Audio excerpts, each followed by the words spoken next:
লজ্জা লাগে রে? বিয়ের আসর তুই পালিয়ে আসছিস? কি অসভ্য মেয়ে রে! এতক্ষণে মনে হয় বাপ মা খোঁজাখুঁজি শুরু করে দিয়েছে। গাড়ি চড়ে পালিয়ে এসছে। এসব মেয়েদের জন্য না বাবা মার মান সম্মান ডুবে যায়। টনি, বাপের মেয়ে বাপের কাছে ফিরে। আমি বাড়ি যাব না। আমি একজনকে ভালোবাসি, ওকে ছাড়া আমি বাঁচবো না। ওই জন্য আমি বাড়ি থেকে পালিয়ে এসেছি। যাকে ভালোবাসো তার সঙ্গে পালিয়ে যাবা? তুমি আমার গাড়ি থেকে উঠছো? 2 মাস হলো দুবাইয়ে কাজে গেছে।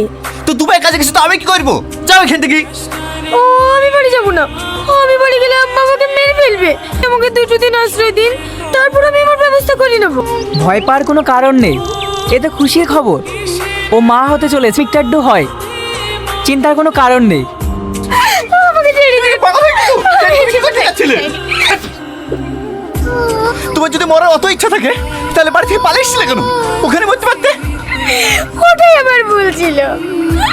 এখন আমি কি করব? আজ আপনার বাড়িতে আশ্রয় নিয়েছি বলে সমাজের লোক আপনাকে খারাপ পাচ্ছে। ওকে ভালোবেসে বাড়ি ছাড়লাম, সে আমাকে ইগনোর করছে। যাবো, সে মুখটুকু আমার নাই।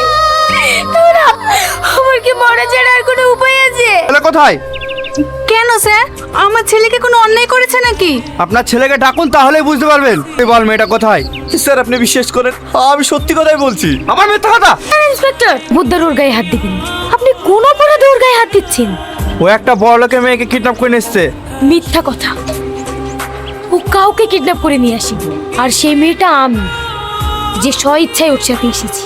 আর একটা কথা, আমি তো নাবালিকা নই, তাহলে কোন অধিকারে ওর গায়ে হাত দিচ্ছেন? দাঁড়ান স্যার, ওদের কিছু বলবেন না? দেখুন, আইনের বাইরে আমরা কোনো কাজ করতে পারি না। ছেলে মেয়ে দুজনে সাবালিকা, তাই এখানে আমাদের কিছু করার নেই। চলো। আজ থেকে জানবো আমার কোনো মেয়ে নেই। আমি তোকে ত্যায্য করলাম।